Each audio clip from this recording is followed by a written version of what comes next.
Hey guys, thanks for watching. If you like our content and want to support us, the best way to do that is to like, comment, and subscribe down below. Click that little red button to get more of our content. Thank you.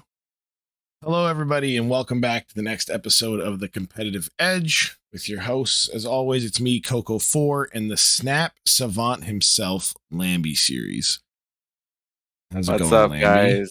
It's been a while. I really enjoyed like my time coming back to the game. I spent a few weeks off because I had like some minor surgery, so didn't stream, didn't do too much, but just kept myself updated. And like in the last week, I was back streaming and enjoying the game. And I think the game is in generally quite a healthy state right now.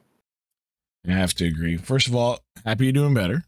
And yeah, it's I'm been a quite minute. We had the 2 weeks when you did your surgery, then you had your recovery, and then we were supposed to record last week, and then I got sick.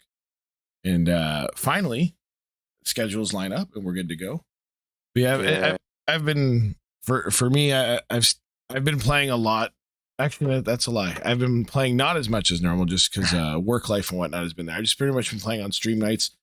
But I kind of agree with your sentiment. The game feels like it's in a pretty good spot. I've been enjoying what I'm playing, and it seems like whatever I'm playing, as long as it's like moderately consistent, you can climb with. So I'm enjoying that aspect of it. Indeed. So today we are gonna be looking at a couple of decks with a similar theme. Well, we're gonna cover a few things, but for the most part, it's gonna be about the lead decks, the iron lead, which has been taking the game by storm. Where like I feel like the card is monumental and will continue to be good in the future. But yeah, today we're gonna be looking at some very specific like lead decks and like doing a quick like breakdown of some of the like why they are good, why they are like not so good. Like it's not gonna all be about like good lead decks. It's just gonna be about like lead popular decks in the meta right now, and we're gonna break it down a little bit. A lot of them you'll find are good decks that can just play lad, because right now a lot of the best cards in the game happen to have really good text on them. So slap him on a 4/6 body, it gets pretty good. Yeah. On that note, I want to say that lead, even though it could be good now, but I feel like lead is one of those cards that you will want to have access to regardless for the future, because lead can only get better. Why? Because the like Coco mentioned, like when as long as they print Marvel Snap cards, which they will, the lead will just be like a better version of a printed card in the future, right? For example. So like I feel like lead is something that you will want to have access to. I wouldn't say that you like need it strictly now, but in the near future, you just want to have access to the lead in case they like print some card that is like Omega busted or whatever. Yeah, I pretty much feel like it's going to be like a meta floater. It's meta dependent, but I think there'll always be a deck where you could like stuff them into. Also like it's 4 costs, right? Like Zabu 4 costs. Like now there's so many good 4 cost cards in the game right now. Like yeah, lead just fits perfectly just because Zabu is a good card. Yeah, 4 cost. It pretty much since December, 4 cost has just been where it's at in this game. All right, so yeah, I guess we're gonna start with this one. It's it's a take on the only stats deck actually that you shared. But I think this was your day one infinite deck was a version of this, but it played the tech cards prior to LAD. Yeah, so basically, once LED got into the game, a lot of people started cutting the Polaris mouse because, well, it's not like insanely good hits off of LED. Like you have Doctor Doom, which you could be in this list, which is insane off of LED. But like, why I still like this list sometimes because it's just convenient, it's flexible. Like I know sometimes LED can miss and hit like a mouse. Polaris, which is not great, but like having the option to have like 1 cost 5 power on your final turn, Polaris is still just generically a good card. Like this is not the best lead abuse deck. We will come to that later in the video. It's not like the best lead abuse deck for sure, but like lead just fits in this deck, which is already good.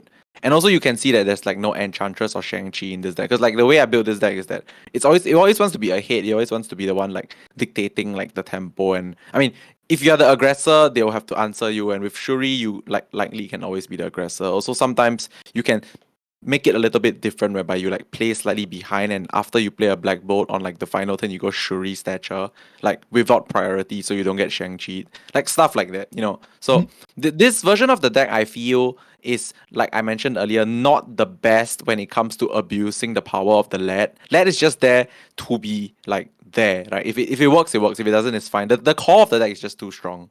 Yeah, absolutely. I agree. And I just wanted to touch on a point you made there. You said originally it had tech, but you cut it for this deck, which I think in metas like these, it's kind of appropriate, seeing as the tech we're referring to is Shang-Chi and Enchantress. While they're strong, most decks right now are just like good stats wide, where relying on that turn 6, like I'm going to shut you off button is always kind of risky because they can still take you in the other lanes, Yeah, it's right? like I don't for what it's worth, I don't believe that Shang and Enchantress are bad at all. In fact, I think those No. cards are important in the game for sure. Yep. It's just that like the way I see it, the way I like to play my Marvel Snap games is like I like to be asking more questions than like holding answers to Yeah. questions which may not be asked, right? Like cards like Shang-Chi and Enchantress are a bit more like specific. Like if you don't hit a certain matchup, a certain scenario, you can't use them. But like with this list, if you look at it, the cards are evergreen. Like whatever your opponent does, you don't really care, in the sense that you can still do your thing, whether they play a big 9 or above, whether they play an ongoing, right? Like so without playing those cards in your deck, like the tech cards, you are free to like just develop Yeah. regardless of what your opponent's deck is, which is actually a very good ladder climbing deck, because like in That's tournaments, that's yeah, what to say. yeah. In tournaments, sometimes you want tech. Like recently, I put Shang-Chi back in one of my tournament decks just cause I don't like Shang-Chi, but like in the tournament specifically, I expected a lot of like stuff that I could hit with Shang-Chi, and it Mhm. worked out. But like for ladder, it's open game. It's like everything, right? Yeah. So this kind Pretty of deck much that let you on do ladder, you're everything. looking Yeah, for consistent questions, and then I find for battle mode, you'd rather have consistent some specific answers. answers. Yeah. Yes, some specific answers. Yeah. So Whereas if so they not know the Shang-Chi's there, they always have to think about placement, and there's a lot more room for your exactly. opponent to make a mistake. Yeah. Like for battle mode, you play the same person multiple times Yeah. for sure, right? So there's reasonable like it's good to stress them out with the Shang-Chi in your list once they've seen Mhm. it. But yeah, no, back to this deck, I think it's just a very like consistent and strong core. Whether you end up wanting to go for the more high rolly approach with like a Doctor Doom over the mouse and stuff like that, it's fine. This is just Yep. like the baseline of what I like in this kind of stats based deck. Yeah, I have to agree because I think that you could realistically you could even go the other way and you could take out Polaris, Miles, Shuri, and go with like Doctor Doom, She-Hulk, and Wave. It's as an example. Like I Yeah. understand it moderately conflicts with the Black Bolt, but not always because you could always turn 3 Wave into Black Bolt, stuff like that. Just like you don't like this is kind of like the baseline shell. You can kind of get creative with it Yeah. as far as The what you want general to end idea up of building. being able to run Zabu and some good cards is just too beautiful. Like Yeah, Zabu just fits. Like we didn't even talk too much about like the Dark Hawk and Rock Slide package, because like it just fits, right? it's It just just good. fits in like a Zabu shell. I think at Yeah. this point, people just know that like this, like the Darkhawk Rockslide Zabu Korg is just a fantastic package that Yeah. pretty It's much just fits into, unless you're playing a very specific strategy, you can just slot it into decks. mhm. Like in this specific deck, I just like to look at LED as like it's just a good 4 cost that you can fit. Like it's just a It's more strictly better utility. white queen. It's just like strictly better white Yeah, queen right now, I feel. Yeah. it's just better utility. That's all. It's just Yeah. Oh. Right. it occasionally does the busted thing of like copying Darkhawk or something like Yeah. that, but like for the most part, it's just like you play him. Here's some utility. Sometimes you just get a free, like you missed on Zabu. Now you have a Zabu, or even like Yeah. Nebula. Like okay, he's a 4/8 or a 4/10, depending on how it goes. But yeah, All right. all right. So What we we'll got move next? on. The next one we have. Do you want to look at? We can look at the Galactus version if you'd like. Yeah, sure. This deck is, I'd say, not the optimal way to play Galactus, but it's certainly a way to play Galactus.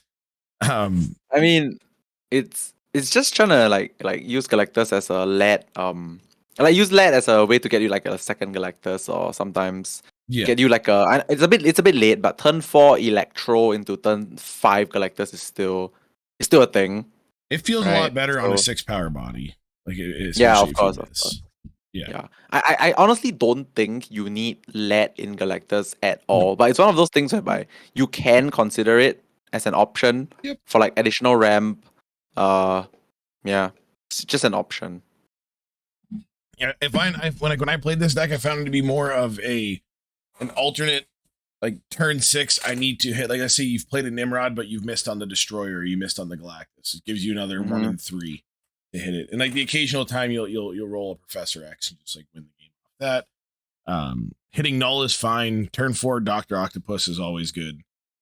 Copying Wave isn't terrible, but again, it is kind of high rolly because you can just roll a Destroyer in a game where you're not trying to do that, and everything's kind of lost for you. But yeah, this is. If I were to play Lad and Galactus, something along these lines is probably where I'd be going. Yeah, that's kind of why we're not playing the Taskmaster in here. Yeah, I mean, I like Taskmaster with Destroyer as like an option, like backup game plan. Shuri Destroyer Taskmaster. Disgusting. Yeah, but like with Lad, Taskmaster is kind of a not good hit at all. But so that's why I say Lad is just like an option in this deck. It's not like strictly better. It's just an option of sorts. Yeah, we don't gotta stay on this one for too long. I just figured we'd show that because I remember when Lad was first announced, everyone's like, Galactus is gonna be the best. But I think some people are just on the copium where you can do like double Galactus after your first one gets hit with arrow or whatever. But no, that situation doesn't come up often enough for it to be relevant. Yeah, and also this is not me endorsing Galactus. I'm still not a big fan of the effect per se, like existing in the game, but yes. Okay, so it's a bit different on my end because I've been like low key on a Galactus train because I'm very big on battle mode, and I've always been saying that like in battle mode, if your opponent's deck is just not meant to beat a Galactus deck, imagine playing against it like freaking 7-8 rounds in a row and you have no counter to Galactus. It's a torture. When I run into this deck in battle mode, no salt. I'm all for it. I'm like, that's a good call. But just like repeated Galactus on the ladder. And again, Galactus is not even the best deck. It's not really dominating. It's a good deck. Yeah. But I think fundamentally just the effect on ladder is just not fun. Like it's not strictly a fun thing. From a competitive standpoint, I'm okay with it because you can play around it. It becomes the matchup becomes very cat and mousey on like, do they have it? Are they playing for it? What are we playing around? Stuff like that. But as far as like, just is it fun to play on repeat? No. Yeah, even for myself, like when I tested the deck because of competitive reasons, I was really bored doing it. But I just did it because occupational hazard. I needed to like figure out how to make it good. But like on ladder, I was it's a torture to play with. Hazard. yeah, because I used to be a pro gamer like for Hearthstone, so like I just want to make sure I know everything before I go into a tournament. So like when I was testing it, I'm like, okay, this is good in battle mode if it's like against the right matchups. But the fact that I had to go through the hours to practice it was a bit of a torture. Like Revis just top forward the Snap Fan tournament with the Galactus. Yeah. If you guys want good stuff, you can go watch the VOD, watch him play that, and you can see what it looks like when a high level player plays a Galactus deck with a secondary win condition. It's lovely gameplay, honestly. All right, let's go next. Okay. All right, so now we'll take a look at the Ladum Wave. Yeah, Ladum Wave. This one is like something along the lines of WW Lost deck that I found. Yeah, I was about to say his deck, WW Lost brainchild, his Doomwave brainchild with now like the Zabu Lad shell. Like, I mean, as you can see, and the combo of Jeff Nightcrawler just being able to move the stats. I remember even when Jeff first came out, he was playing both of them together. Without the Morales, he just likes the idea of moving 5 stats around. It seems. Yeah, he really loves Nightcrawler in general. I'm not a fan of Nightcrawler. I'm a big fan of Jeff. I think Jeff is just a strictly better card, but like he loves Nightcrawler a lot. And I don't know, man. Nightcrawler's not really my thing, but I mean he built the deck and like he's been doing well with it. So as you can see, what's that called? Rock Slide and Darkhawk again in any Zabu shell. It's just too convenient, man. Yeah, you just slap it into things. You're playing Doomwave. Put Darkhawk in there. Why not? Yeah. I guess the main like difference is that this one you have like some insane high rolls with like Leader and Doom off of the Lad. Yeah, this deck outside of hitting She-Hulk, because even hitting Polaris can be good. It really abuses the Lad here. Lad hitting Nightcrawler or Jeff is crazy. Like a 4/6, you got like a it's 4/6 moving thing. Yeah, it's like a 4-mana vision which is really good. Lad hitting Doctor Doom is insane. One of the biggest high rolls is a 4/6 Darkhawk is insanely good. Yeah, it's like even just a second, technically a buffed Rock Slide now is really good. Hitting leader is fine. Hitting pretty much every card, being able to go like even if you go like wave into wave, is not bad. Yeah. Yeah, wave into wave locks out so many decks. It's like in my Thanos deck, I used to do like wave into Odin on the wave, and then you just lock out a few turns in a row, that kind of thing. But yeah, no, I wanted to say that like wave in general is quite a insane like meta disruption tool right now. Like if you're not playing against strictly something like Death Wave on the other side, you usually come out on top when you are the one playing the wave for the most part, because you're in control of like what's gonna happen next. And like if your opponent is not like the mirror match or Death Wave, you can like very reliably isolate them to like playing that one card only on the final turn or whichever turn that you want to play 2 cards. Also in this deck, Zabu is like a pseudo She-Hulk, because if with Zabu on the board and you play Wave, you still can play 2 cards, right? As long as there are 2 4-cost cards. Absolutely. And it almost feels like whenever I play Doomwave, specifically this version, sometimes it feels like I'm playing Deathwave. Sometimes it feels like I'm playing Deathwave, just with like how insane some of these lad rules can get. Like turn 4 Darkhawk. Let's say we miss on Zabo. Even going like a Darkhawk into Wave into Doom She-Hulk is just an absurd amount of stats. An absurd amount of stats for the mana cost, right? So that's like. I think Doom Wave in general, in my personal opinion, is like my preferred version. Like if I have to compare Doom Wave and Death Wave, I would prefer Doom Wave. Because the thing about Death Wave is sometimes like you break the early game, right? Like if you don't go Bucky Carnage and stuff. This deck hardly breaks the early game, right? You've got so many like low cost stuff that can be played reliably without even having like to destroy things like the Bucky Carnage interaction. And, so and this it can just absolutely just win without playing Wave as well. Like it's exactly, just good cards. Exactly. Like and now you've added the Iron Lad high roll for the obvious good stuff like Leader Doom, slightly less good stuff like Rock Slide, which is still okay, right? So yeah, this deck is consistent, it's good, it climbs. I would say it's well positioned in the meta right now. And on a more nuanced note, it also takes advantage of the amount of storm on the ladder at the moment. This deck has so many ways to get into storm lanes. Like Lad copying a Crawler or Jeff can do it. Crawler and Jeff get in there. Doctor Doom gets in there. I've had times where I'm She-Hulking into the storm lane. Darkhawk beats the storm lane. There's just a lot you can do. Polaris can pull out their nebulas and their sunspots and whatnot. This deck just feels really good. It feels like very, if Thanos, very good. if Thanos wasn't my number one deck, this is like this is like if I wasn't playing Thanos, I would consider something along these lines. Like because he has so many good engines. He has Wave engine, Zabu engine. I really like this deck. So it's like this deck is like the poster child for consistent questions that we were talking about. It's just like it plays pretty much like the best cards on curve, right? You could definitely play Iceman or something or like a Nebula in place of Nightcrawler, and you have the best 1-drops, some of the best 2-drops, the best 3-drops, the best 4-drop packages. We skip on 5, but then we play the best top end available to us, with like Leader Doom, She-Hulk. Like it's just a whole lot of stuff that your opponent has to answer. There's also like if you really want to like lean even harder into like the lead abuse, like Polaris and She-Hulk are like the 2 not so good like lead hits. So like you can actually cut the Polaris for anything, honestly. Like you want to play, you could even play Cosmo. I know it sounds weird, but like I love that idea. Yeah, I've seen like lead into Cosmo is quite crazy. Oh yeah, because I'd have to guess that Polaris here is just a nod to Galactus. Yeah, it's not the Galactus, and also it's a big card. It's just good. Good stats, big card, nod to Galactus. Where if we played Cosmo, same thing, nod to Galactus. Exactly. Just a little more reaction. Actually, I think that actually might be a good swap.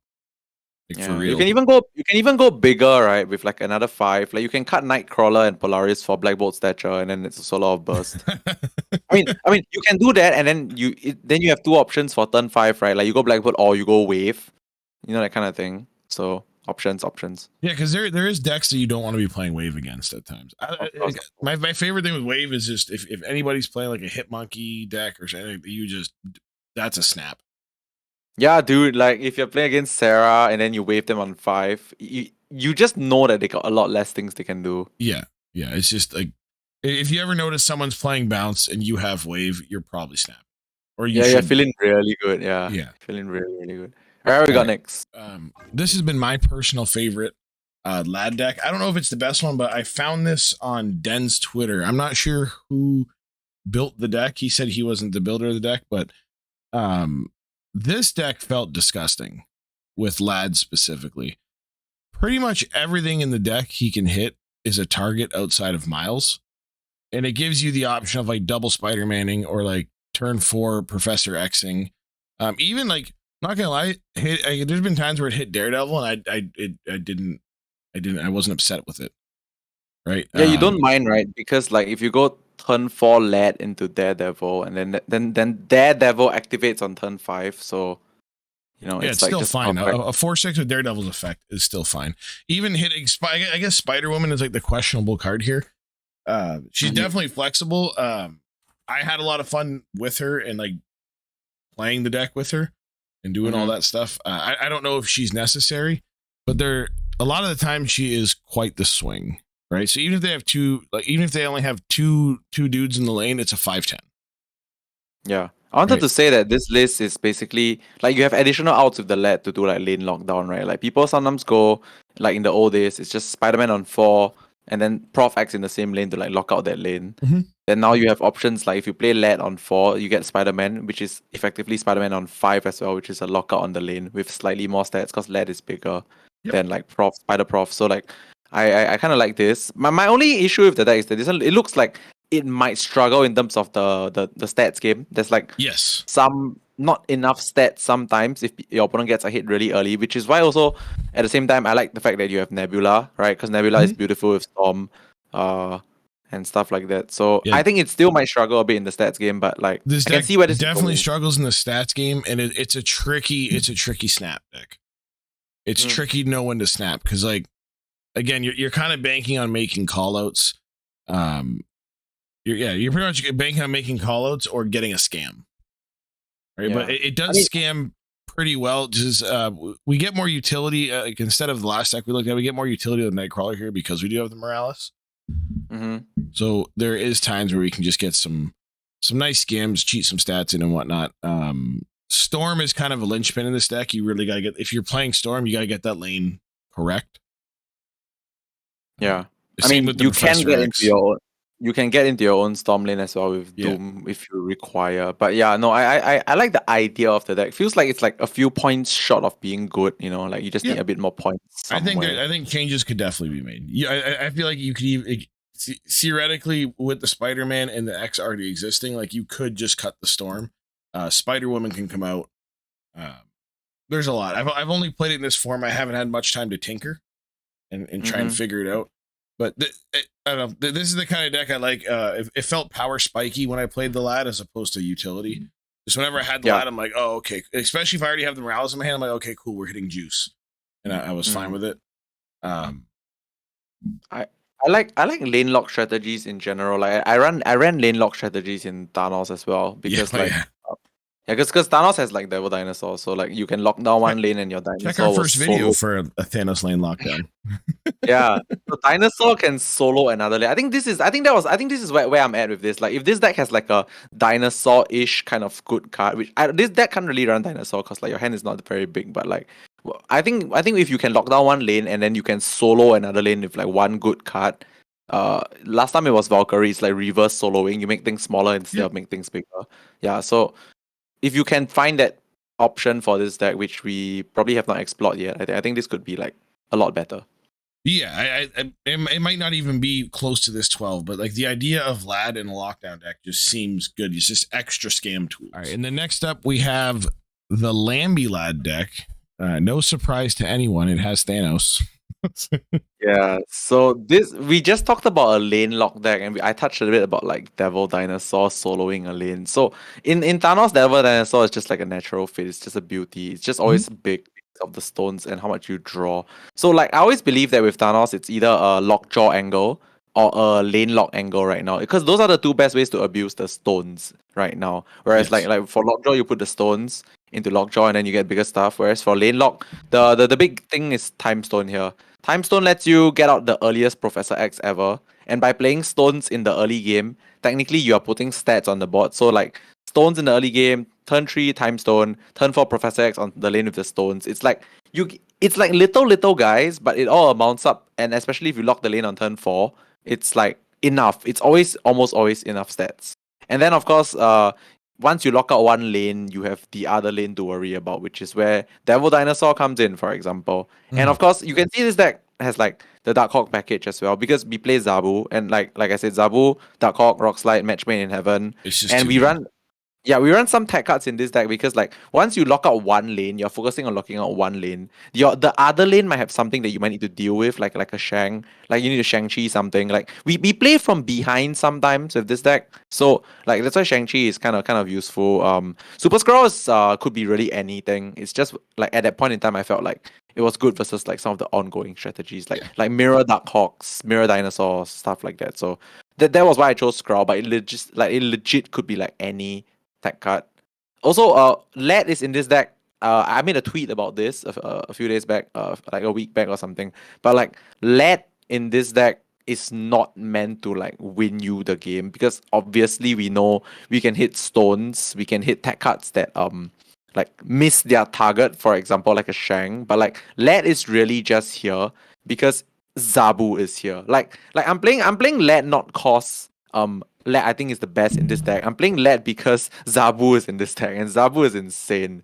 And like this is just a very nice card to play alongside Zabu. And like I said, even though there are stones in the deck, if you hit a stone with Led, you draw the stone because it draws a card. And like Yes. of course, if you hit Prof X Spider-Man, yeah, of course that's the usual good stuff you hit like with the lane Yep. lock deck. So yeah, But that's essentially I the deck. think almost any of the outside of Power Stone, any of the stone effects on a 4/6 body is just like 4/6 draw card. Here's an effect, really good, Mhm. right? Yeah, dude, Time Stone is insane. Time Stone with Lad is insane. Oh You yeah, get 4/6 Time absolutely.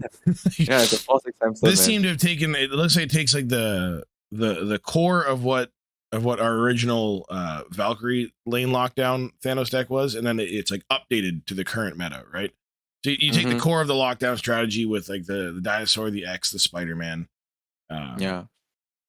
and whatnot. But instead of doing the Valkyrie package and almost like the zoo-esque approach, we're playing the best utility package in the game at the moment. Sorry, the best stat package in the game at the moment in Zabu, Rockslide, and Darkhawk, right? Mm-hmm. And then you fit Yeah. a little bit of utility around it with the Super Scroll. I love this deck. Yeah. I The love the funny thing list. is that like it's just basically on a very core idea that you want to lock one lane early, and then the rest of the deck, like mainly Darkhawk Dino, is Mhm. like cards that can solo or close to solo another lane, because you're working hard to lock one lane earlier. Mhm. So you need like a simple way to come back on the other lane that you want to win, Yeah. which is like Darkhawk, Dino, blah blah blah. Oh, but one thing I want to note is that like Led in this deck sometimes can hit Chavez. I don't discount the fact that it sometimes can hit Chavez, because Thanos shuffles the stones into your deck, which Yes. randomizes the order of the deck. So believe it or not, sometimes you just hit Chavez. It's a risk you gotta take, I feel. But like Led is one of those cards that I find myself playing often in this deck if I already have the Zabu on board, because it costs 3 and not 4. Yeah. So like Led is really just like I mentioned in my tweet, it's a supreme support, but never the main win condition in this build. Yes. And again, even hitting a Chavez for a 4/6 body, you're still, until high evolutionary comes out, you're still at the top end of the stats for Yeah. a 4-drop without having the negative drawbacks of like the other of higher statted 4-drops. Yeah, Right. I mean, but for what it's worth, we don't want to hit Chavez, but it's just something that could come up with this Mhm. version. But I tried cutting Chavez, and I regretted my life's Lamby decision cutting immediately. Chavez. So, Never. so I mean, the Thanos deck for Chavez just doesn't work. So I put Yeah. it back in and just said like, Um, okay, if it's a Laurel, screw it, doesn't matter. one thing I just wanted I want to touch on before we switch the deck is whenever we're talking about these lane locks, you always you correctly point out how you should be deck building them. Where you got to focus on locking out one lane, but your top end has to be able to solo a second lane. Yes, definitely, Which I definitely. know this is a little bit off topic, so we won't go too hard into it. Maybe we'll save this for another episode. We can go in depth, but when you're building your decks, you gotta keep that in mind. There's plenty of times where I'm playing against like scam decks on the ladder, and they're playing like the Viper and the Debris and whatnot, but they're so focused on doing the scam stuff that they actually don't have. They can't win a second lane. Exactly. Right? They'll lock me out with their debris in one lane, or like with the rocks and whatnot, but they never win a second lane, so I can still win the other two. Whereas something like this, you can hyper focus one lane and lock it out with the Spider-Man X, and then just like slam down a Devil Dino plus a stone and win a second, no problem. Yeah. Yeah. I think that's where lane lock decks need to focus on for sure, like at least for now, because at the end of the day, if you're using resources to like close out a lane, you actually still need resources to close out another lane, right? So Yeah. that's where like having some naturally just non non-complicated big cards is just good in your deck. Just Right. stats. Stats, All right. yeah. Stats And then we'll games. move on for our last deck here. We're going to go ahead. We're going to look at this Cam Best deck, Patriot, the Led Patriot. Patriot Lad. Yeah. This So this one is probably wow. I'm going to be honest. This looks like one of the most refined Lad decks that I've looked at. Yeah, so basically what happened with this deck was I was watching KM stream and he built it live on stream. He was like, let's try play LED in Patriot. And like, I mean, some of us, I mean, we already know the LED versus with Brute interaction, right? You get like 418 power. It's crazy. With Sinister, it's also crazy. So like, Sinister and Brute just naturally makes you want to play a Patriot deck. So he didn't actually, from what I saw, he didn't actually like put a lot of thought into building this. It was actually quite, it built itself. Yeah. And we were all shocked that it works so well.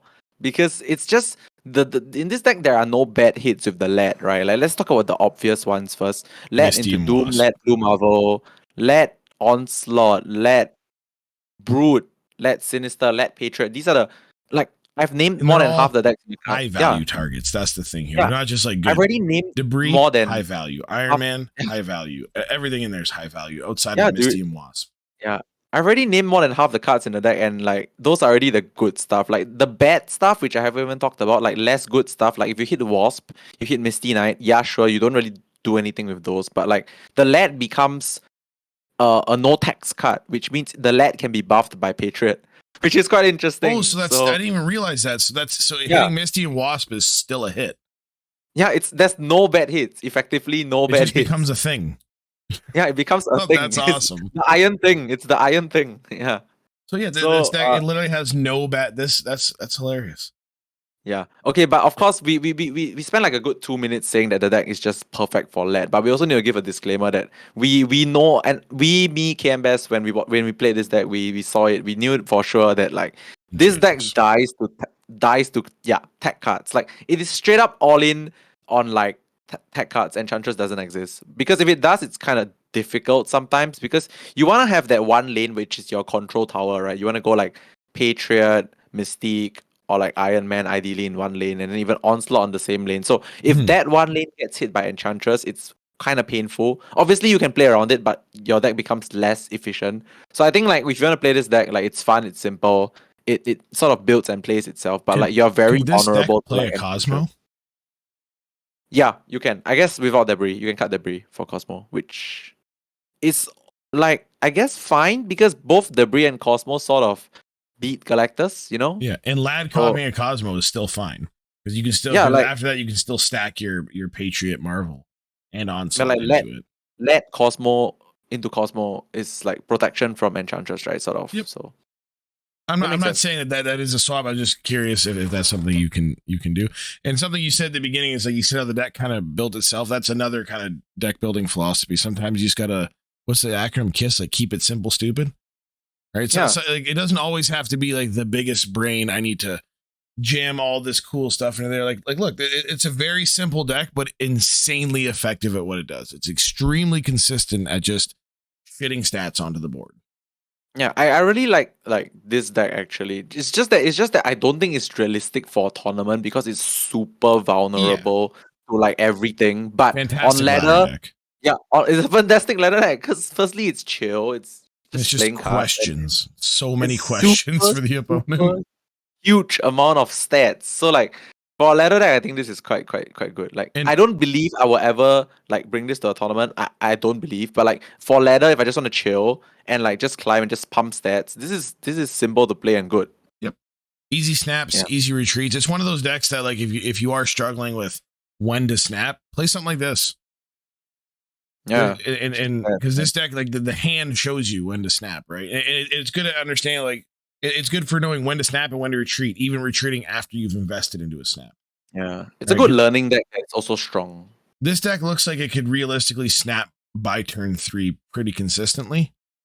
Yeah, and also this is one of those decks that I want to snap before I actually play the lead, because like the amount of good hits is insane. Like it's too many good hits in this deck. And you never want to snap after you've played your Patriot, your ladder, because like, they know, right? Everybody knows what's going on, right? Yeah. This is just solid deck, does its thing. And like I said, like for the ladder, it's just a whole lot of questions, and I'm sure that there's plenty of people you bumped in the ladder that probably played around the Ultron or held back their Killmonger, and like it's not there. All right, so with that, we are done with like the LED specific decks. Yes, we talk a lot about LED because like, I feel like the card, like I mentioned at the start of the video, is very evergreen. The card is going to be relevant for like the foreseeable future. So this is what we can do with LED right now. I'm pretty sure there are better things in the future, but for now, these are some of the things you can do with LED. All right. And then up next, I guess, do you want to get into some of the OTA changes, maybe some state of the game? Yeah, sure. Let's look at some of like the recent OTA changes. So I just want to preface this to people watching the video. Sorry for the stretch. I'll have a there will be a proper layout for the next time we do this. But yes, these are the OTA balance changes we got, and this would be today, the day of recording on May 11th, 2023. So the first card that I can see here would be Drax. I like the change. I personally think that for flavor and the way the rest of them are designed, he should have been a 4/6 from the start. But I do like that his stat line is now like on par with other really solid 4-drops, and he has the potential to be at the top of the line as a 4/8. I know we haven't seen much of it yet because the OTA just went out, but I think there's potential for this card to just exist in the meta. Yeah, I actually think this is a very good change. I don't have the confidence to say that this will be like more played right now, but I feel like Drax being a 4/6 is like in a sense correct, because like like at his previous stat line he was okay. So for what it's worth, the Guardians were never like the most popular cards ever. Like Nebula is like the reason why the Guardians are more popular right now, for what it's worth. But like I think Drax being a 4/6 gives him the chance to be splashed, right? Like into certain decks. Like people sometimes splash Crossbones. I've seen people splashing Crossbones because it's a 4/8. It's just big. And I mean, at the end of the day, everything we are saying right now when it comes to 4-cost cards is because Zabu exists. Like without the existence of Zabu, none of these discussions make as much sense. But like it's because Zabu exists. So being able to play this card for like 3 costs and potentially being a 3/8 is crazy, right? So and it also like him being a 4/6, it just makes you feel better if you miss. Yeah, exactly. Right. But yeah, no, I don't think we want to go too deep into Drax. Also, no, I still don't think it's gonna be like. Yeah, I don't think he's going to be anything crazy. I think there's a lot more potential for him. Like if people who want to explore it, right? And then next we have one of the components of the best engine in the game at the moment. Yeah, Rockstar. I feel like they didn't have to do this though. Personally, I think it was fine at 4/6. What do you think? I think it's temporary until they decide to. I don't want to see a rework or a nerf yet on that package, but the fact that they're nerfing the rock slide, and from what I've seen from like community response, I feel like this will be like a temporary change until they decide on a separate nerf for like Zabu or Darkhawk. Right, I think the minute they touch one of those other cards, it should go back to a 4/6. I think this is fine for now because he becomes a lot more of a liability when you have to play him without Zabu. Right? Because like especially when it comes to the priority game, it depending on the matchup, if your opponent is playing Shang-Chi and Enchantress, it's kind of a buff because you're less likely to have priority going into 6. So you could hold back your Darkhawk.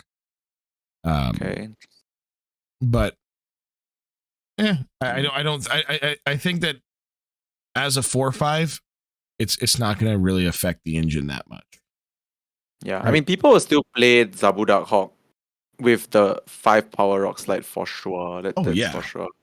Like I think I'm gonna sound like a broken record still right now. Like, representing 4/9 if you have a Darkhawk on the field. yeah, exactly. But at the end of the day, all these cards, which makes me believe that like when they actually decide make a decision, like a second is gonna like nerf Zabu again. I really think they're gonna nerf Zabu again because like Zabu just makes almost every half decent 4 cost like half level more decent. You know, Oh yeah. like Oh, yeah. So like because I they always feel become like 3 costs, right? And like and yeah, all the 4 costs with their utility and their abilities are spiking well above the the exactly. the power the power line for a 3 drop. They've pretty much already established that with like Polaris that like once we get into the 3/5 and up stat line, it's supposed to have a quote unquote negative effect. You know, Polaris isn't Exactly. negative. Like Where Maximus, right? yeah, like a Maximus where you're drawing extra and whatnot. Like you're making your opponent draw. So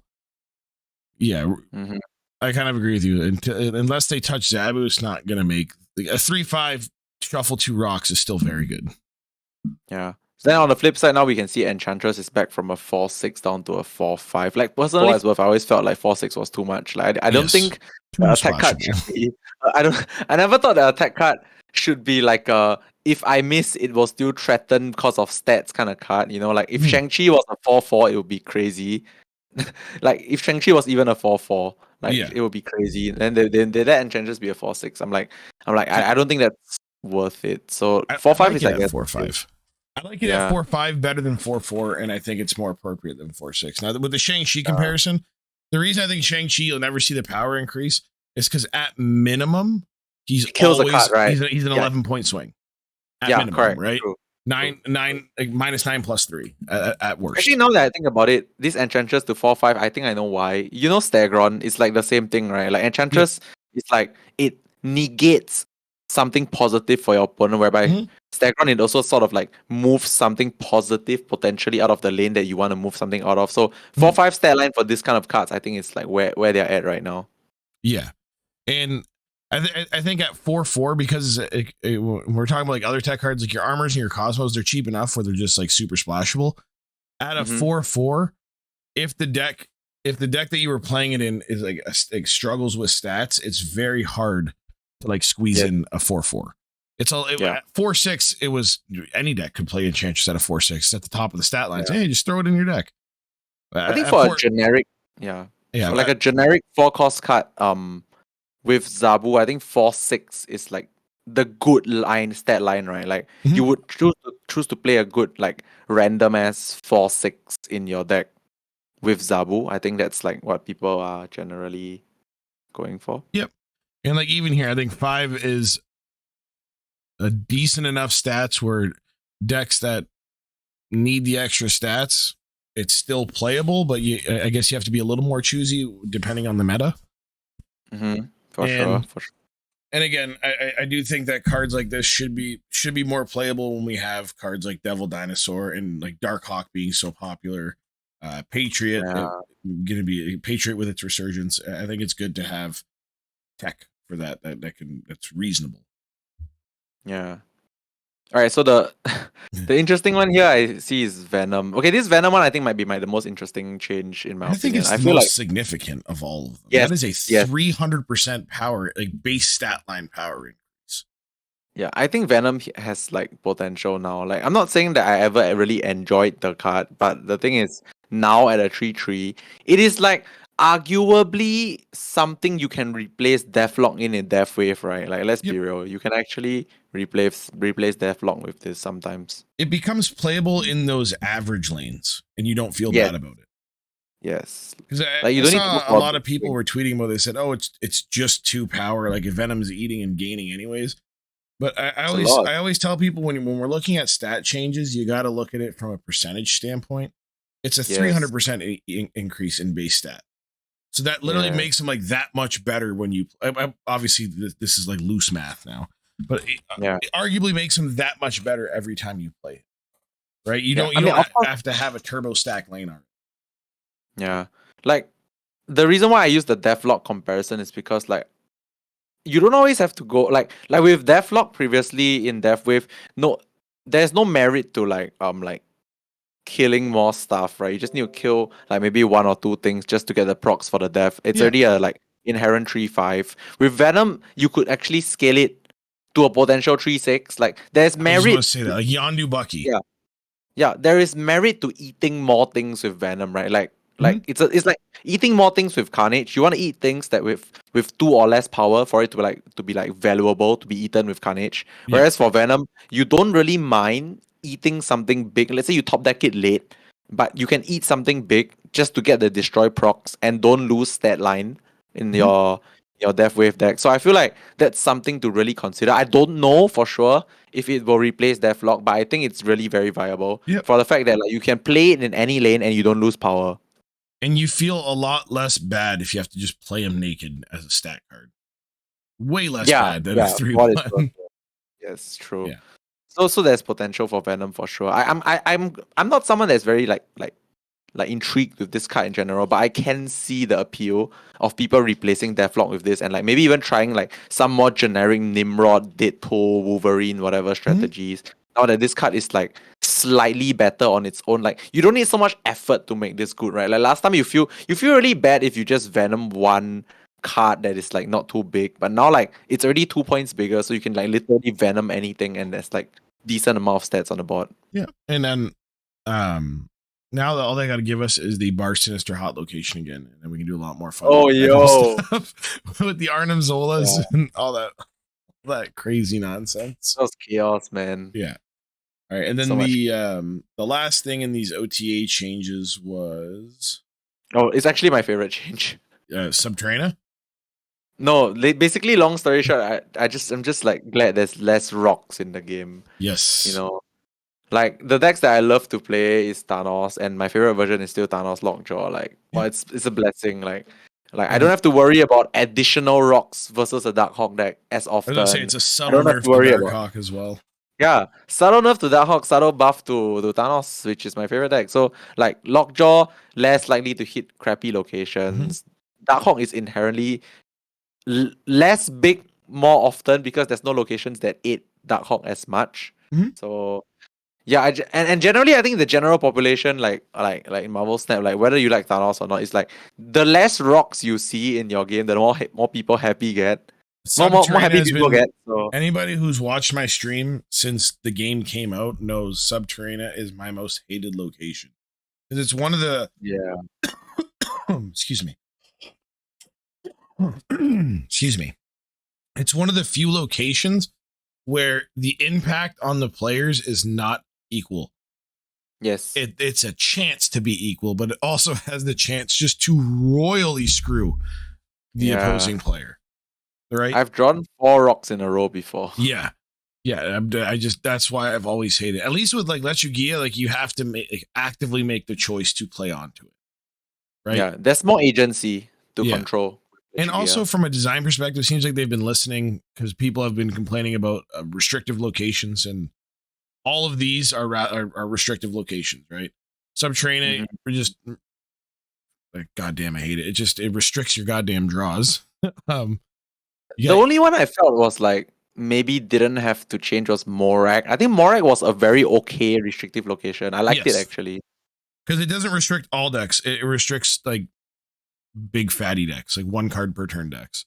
There's and one card per turn decks play Doom. So like there's that, and also a lot of times with those decks you are playing like 1/1 drop, and if you time it correctly, you can be like, okay, I can squeeze stats into there and then follow up with a Doom or something like that. So the only one I don't really agree on is Morak, because Morak actually needs skill to play. Like I feel like there's a lot of control. Like if you see a Morak pop up and you're a big like big cards deck, you know if you really want to somehow get extra things into the lane, you have to like play for it, play to hold your 1 drop, hold your 2 drop. Like those require skill and timing. So I don't really agree with Morak.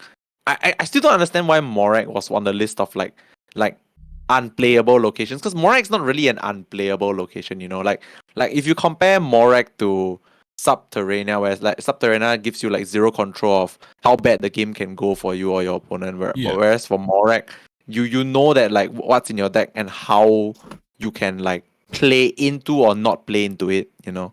Yeah. Now I know they're not taking them right out. We're just gonna see them a little less, but I Yes, do yeah, agree less. that there's you probably could have put a different location outside of Morag as one of those. Mm-hmm. Like even what's the one where it destroys your first card, or any of the ones that like Vormir, yeah. you could have put Vormir, you could have put well I don't know what rarity level that Death's Yeah. Domain and the other one that gives you +2 energy. Altar of Death. Yeah, Yeah. Altar of Death. I think Adelan. Uh, I like Adelan going because like Adelan is just like it's a hard punish rather frequently to like most decks, because mhm. you just can't effectively plan anything. Adelan. Actually, First 3 the turns, you're funny like, thing is, what happens?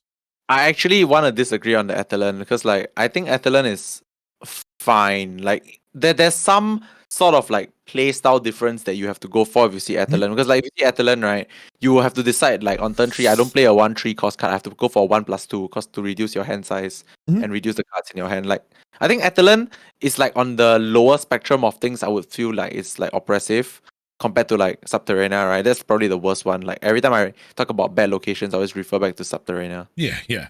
No. I don't think Adelan is oppressive. I just don't mind that I don't mind seeing it less. Sure. That Just makes sense. you know what I'm saying? Because like the problem is, here's how I look at it. It generally makes a bad hand worse.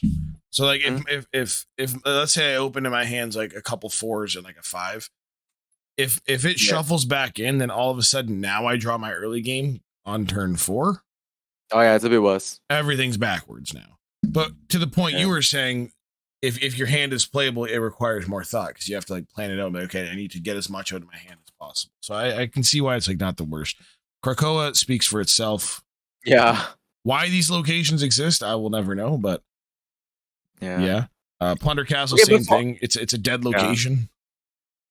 Okay, yeah, I mean Krakoa, maybe I'm just like a very positive, like desensitized to negativity when it comes to card games. But like, I feel Krakoa is not fun to play on. Like when you get hit by Krakoa, but it's not like it's the entire. It's not ego. Okay, yeah, it's not ego. So like, Yeah, it's not the I can worst. believe. Yeah, Krakoa is fine, but I guess people complain about it enough so that they make it a bit less common. I can live with that.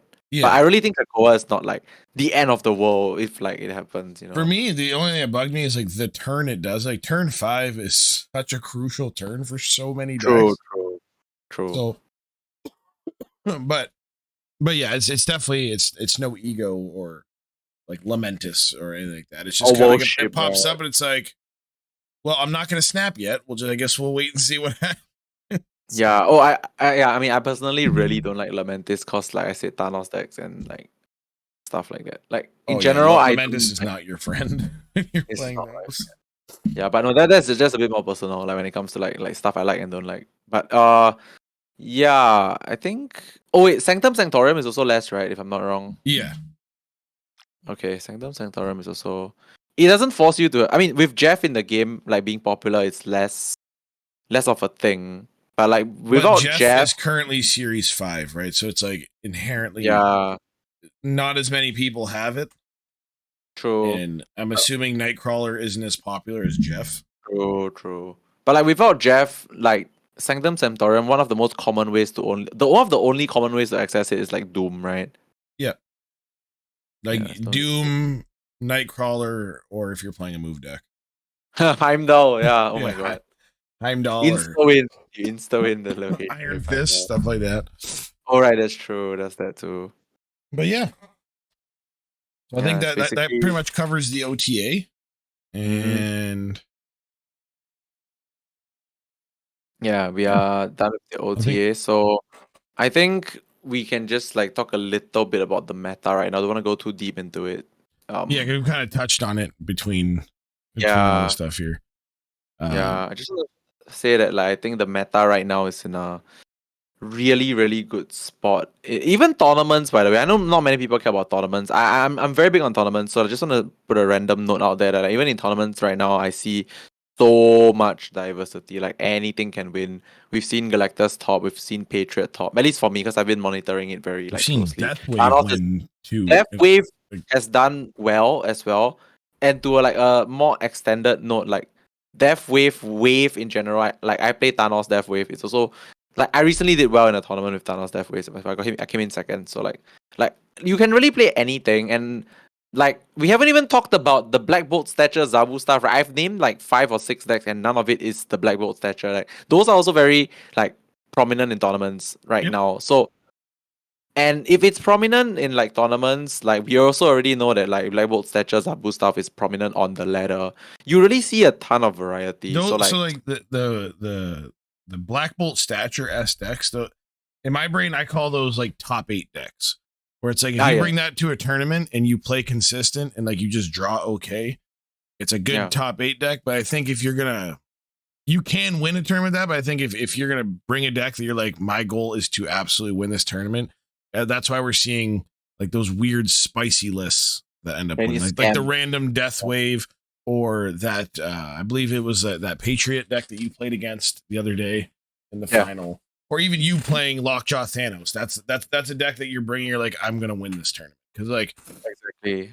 once you Yeah. get to the top cut, like no one's prepared for those kinds of things, right? Mhm.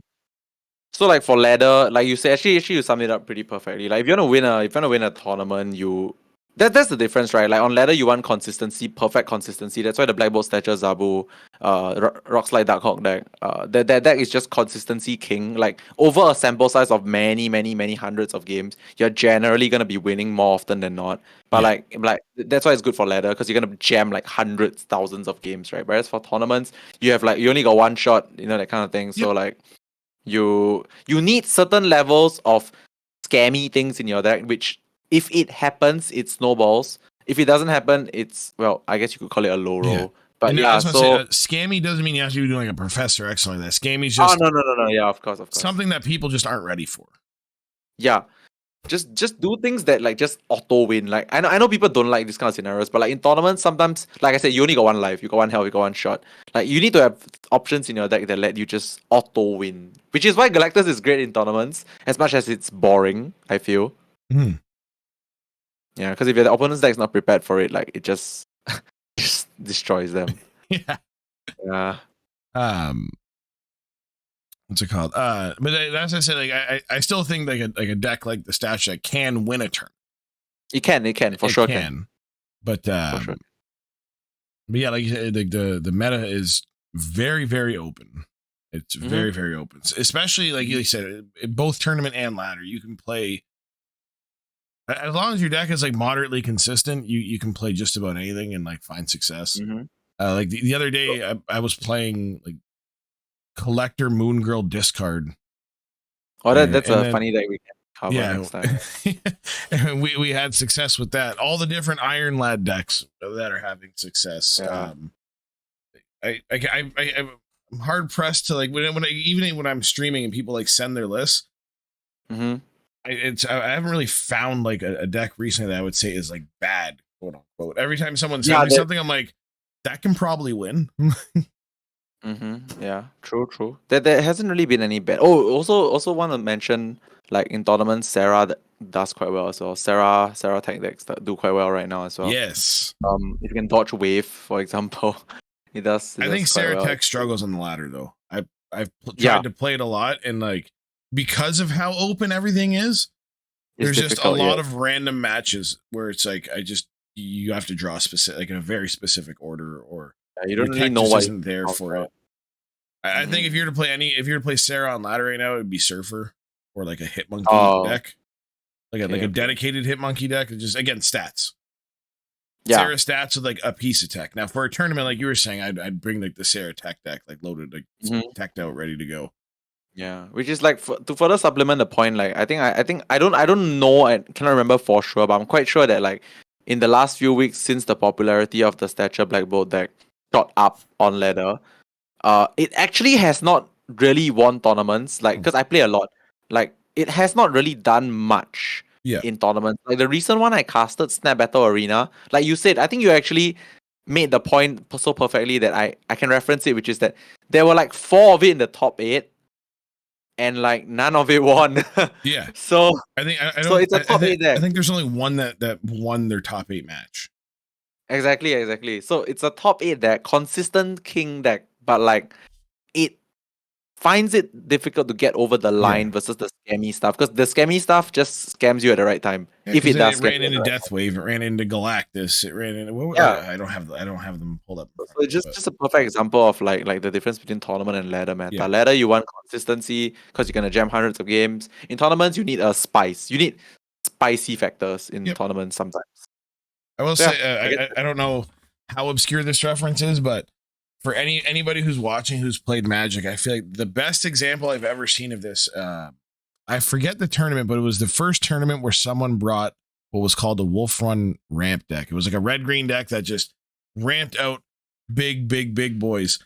But everybody else in the top 8 brought this like it's called Robots. It's like an artifact like zoo deck. And it was like the best top 8 deck. I think like 6 of the top 8 were that, but this one guy just brought this other deck and steamrolled the entire top 8.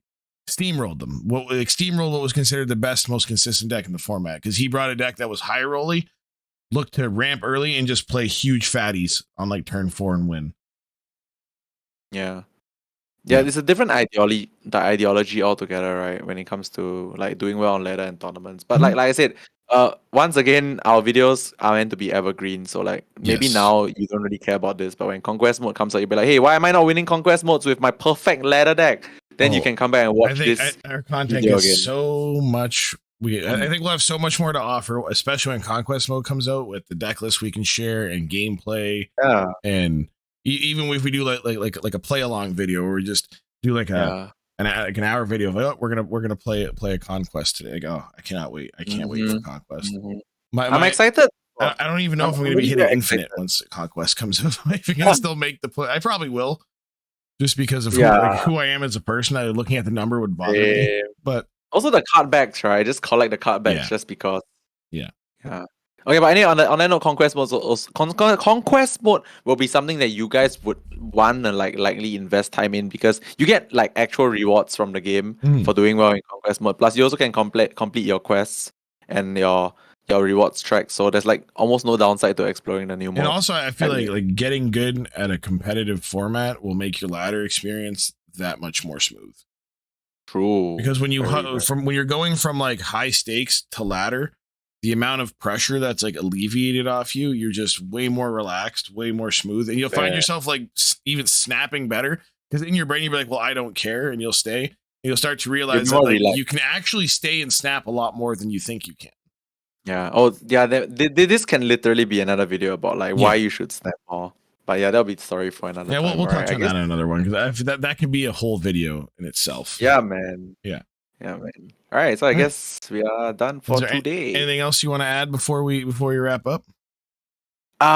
Honestly, I'm just glad to be able to be back to snapping, streaming, doing this like content with you weekly.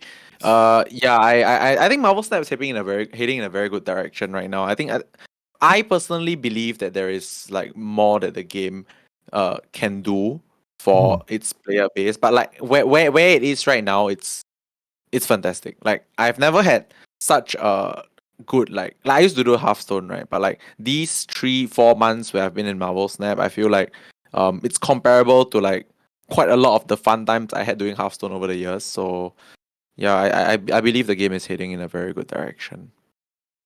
Yeah, so I think you sum it up perfectly.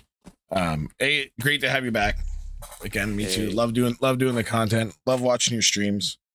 I generally I have them on when I'm at work, so I can't interact as much, but I do get to watch. And yeah, that's about it. So I guess we can wrap it up there, and I'll say see you later, everybody. We should be back next week with another video. And you can start to expect 2 types of videos. We'll do more like this, and we're also just gonna do like deck review, like just videos based on like a specific deck, where we'll just like deck videos. We'll go over the deck, play some games, stuff like that. Yeah, and then don't forget, down below our links. You can follow me on Twitter, follow me on Twitch, right below Lamby as well. Also, the direct links will be in the description below. And yeah, thank you for watching. All right. Thank you. Bye-bye.